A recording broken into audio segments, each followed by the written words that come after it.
Alors, Delphine O, je me permets de vous présenter parce que comme vous êtes la nouvelle, je vais faire une petite bio rapide pour donner quelques repères. Alors, vous êtes élu depuis 1 an et 15 jours, je crois. La République En Marche, vous faites partie donc, de cette nouvelle promotion d'élus de la nation. Vous êtes député à Paris.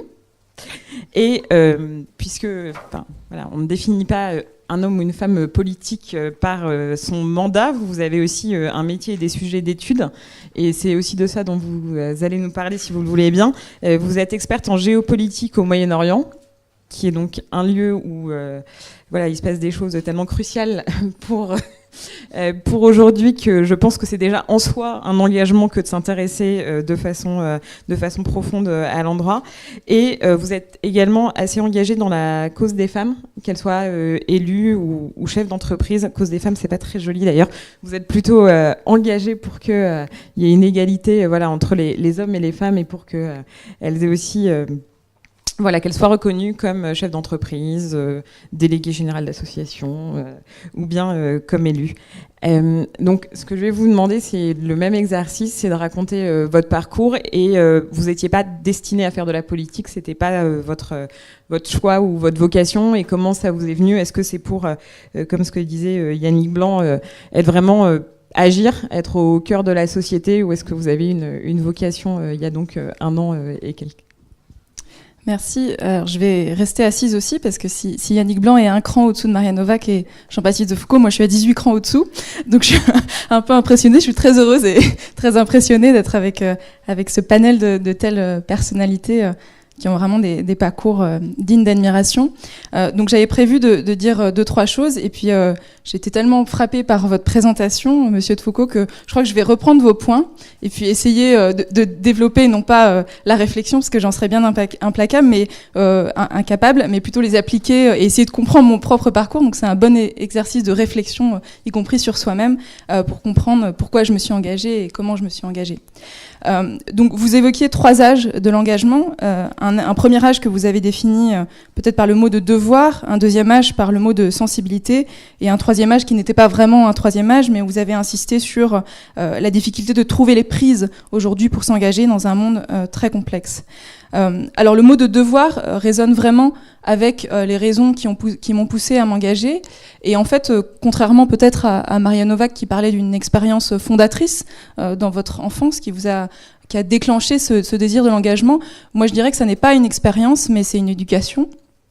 Et donc là, je vais aller un peu sur le terrain du personnel, mais je pense qu'on n'en fait pas, on n'a pas besoin d'en faire l'économie. Donc, j'ai eu la chance de grandir dans une famille plutôt privilégiée, comme certains d'entre vous, et j'ai une éducation qui en fait a essentiellement tourné autour d'un message qui était double, qui venait de mes 2 parents. La première partie du message, c'était une exigence très très forte sur la réussite scolaire, la réussite professionnelle, la réussite personnelle. Donc on m'a toujours énormément poussé à aller très très loin et avoir les meilleures notes, être la meilleure à l'école, faire les meilleures écoles, avoir le meilleur métier, etc. Donc une notion de dépassement de soi et d'aller toujours plus loin.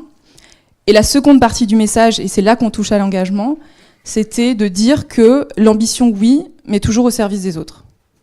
Qu'il n'y a pas de travail utile, il n'y a pas de métier qui ne vaille le coup d'être exercé, si ce n'est au service des autres. C'est ce chacun appelle l'intérêt général, le bien commun, etc.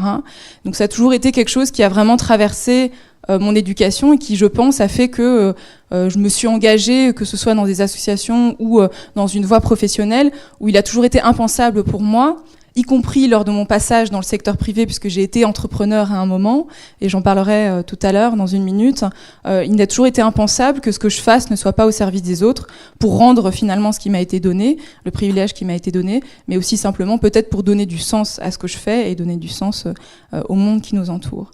Donc ça, c'est la notion de devoir. La notion de sensibilité, effectivement, c'est peut-être dû aussi à un changement générationnel. Je me suis jamais imaginée m'engager au service d'une seule grande cause, une révolution, vous parliez des communistes, d'une cause religieuse ou d'une cause politique, mais j'ai toujours imaginé que ce que je faisais, en fait, consistait en différentes facettes du même engagement. Et donc, pour revenir rapidement, en une très, très courte carrière comparée à mes copanélistes. Donc j'ai travaillé quelques années pour le ministère des Affaires étrangères à Séoul, à New York. J'ai travaillé dans un think tank à Washington. J'ai travaillé dans une ONG en Afghanistan. Et avant d'être députée, j'ai lancé un site d'information, donc un média, en tant qu'entrepreneuse, focalisé sur le Moyen-Orient et l'Iran.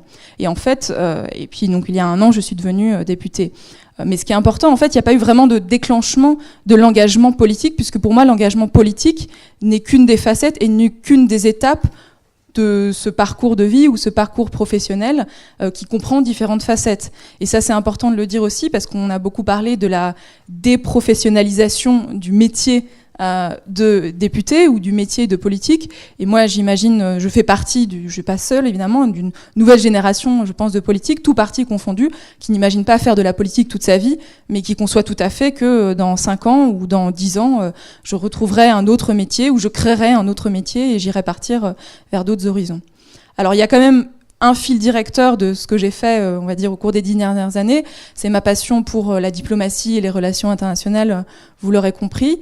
Alors c'est un engagement qui est parfois peut-être un peu déconnecté, qui peut paraître déconnecté des réalités du terrain, qui vient là aussi d'un parcours personnel, puisque j'ai une binationalité, donc je suis franco-coréenne, et j'ai toujours eu un grand appétit pour l'international, et donc voilà, j'ai toujours eu cette conscience et cette cause de se mettre au service en fait vraiment du dialogue entre les peuples. Ça peut paraître assez facile de dire ça, mais ça m'a paru assez évident, parce que le dialogue entre les peuples, quand on grandit dans une famille binationale, ça commence par le dialogue entre les deux parents, le dialogue culturel, et c'est pas toujours évident.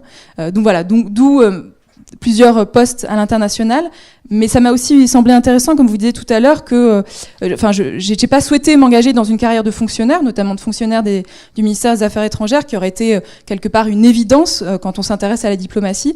Simplement parce que je pense aussi que je pouvais porter cet engagement au service de la diplomatie française et mondiale, dans un cadre autre que celui du fonctionnariat et de la fonction publique, aussi dans une ONG, aussi dans un think tank, et même en étant entrepreneuse, même en créant un média d'information dont l'objectif était d'apporter une information plus objective, plus proche du terrain de ce qui se passe en Iran et au Moyen-Orient, dans un monde où on a tellement besoin de comprendre ce qui se passe dans cette région.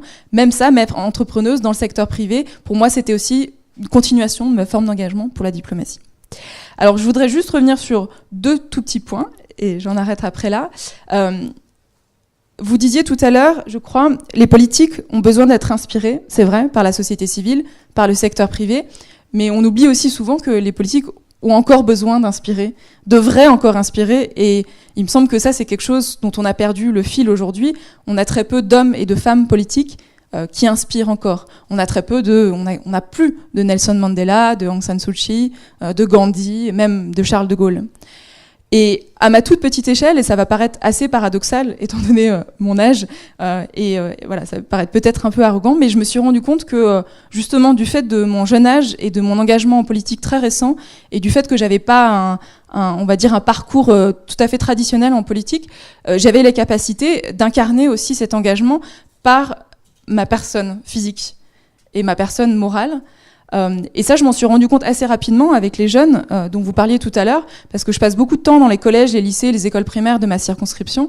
Donc je suis élue du 19e arrondissement de Paris. Pour ceux qui connaissent, c'est un arrondissement très populaire, avec une sociodémographie plutôt proche de la Seine-Saint-Denis que de Invalides ou du 7e ou du 16e arrondissement de Paris. Et donc voilà, des jeunes dans des quartiers populaires, très défavorisés, complètement coupés de la République, complètement abandonnés de la République. Et je me suis rendu compte qu'en allant simplement dans ces collèges et dans ces lycées, en allant parler pendant 1 heure, pendant 2 heures, pendant 3 heures aux jeunes, et en expliquant mon parcours, du haut de mes 3 pommes, on va dire, il y avait un facteur d'inspiration très important. Et voilà, c'est pas pour dire que j'ai une carrière extraordinaire, mais je pense que tous autant que vous êtes ici, vous avez tous sûrement des carrières très belles, vous avez fait des belles choses, quel que soit l'âge qu'on a, et je pense qu'on laisse de côté le facteur d'inspiration vraiment très personnel, ce qu'on retrouve finalement dans le mentoring ou dans le coaching, qui est vraiment la relation de 1 à 1 et avec un enfant, avec un jeune. Et ça, c'est quelque chose que j'essaye de développer. Donc pour moi, s'engager, c'est aussi inspirer les autres, et puis c'est aussi expliquer. Je pense qu'il ne faut pas seulement dire, comme vous disiez tout à l'heure, il faut aussi faire, mais il faut aussi expliquer pourquoi on fait et ce qu'on fait. Et je m'en suis rendu compte, après 1 an de mandat en tant que politique, je me suis rendu compte que la plupart du temps, les gens ne comprennent pas le sens de l'action politique. vous le disiez, il faut remettre du sens dans l'action politique. Et ça, au niveau national, supranational, évidemment, ce que fait le président, ce que fait le gouvernement. Mais c'est aussi à nous, parlementaires, députés, maires, élus locaux, d'expliquer le sens de notre action individuelle aussi, au sein d'un gouvernement, au sein d'une majorité, au sein d'un parti politique, mais de notre action aussi locale. Et pour moi, c'est un travail très important, et je dirais que c'est quasiment 50% de mon activité en tant que députée, c'est d'expliquer le sens de l'action internationale de la France, puisque je siège à la Commission des Affaires étrangères, donc j'ai toujours gardé cet engagement au service des relations internationales de la diplomatie, et expliquer aussi le sens, évidemment, en tant que député de la majorité, de ce que fait le gouvernement, des décisions qui sont prises, et puis expliquer le sens de mon action locale dans le 19e arrondissement. Je travaille notamment avec des entreprises, avec des collèges, avec des associations, avec des fondations, qui fait que je connais quelques personnes dans la salle, pas beaucoup, mais j'espère que je vais rencontrer d'autres. Et je me suis rendu compte qu'on pouvait faire, et finalement, si on ne fait pas connaître et on n'explique pas, on perd 50% de l'efficacité, de l'impact et de l'utilité de ce qu'on fait. Et donc il y a vraiment un gros travail d'explication, et par les réseaux sociaux, et par la présence en chair et en os, et par voilà, une présence physique démultipliée, et par la communication, et par tout un tas de canaux physiques et virtuels qui sont absolument majeurs. Et je pense que pour le travail aussi des fondations, je m'en suis rendu compte puisque j'ai découvert le monde des fondations et je ne savais pas du tout ce que font les fondations en France. Ça, c'est un sujet majeur d'expliquer et de communiquer sur ce que vous faites, à la fois vis-à-vis des élus comme moi, mais aussi vis-à-vis de la population. Merci. Merci beaucoup, Madame.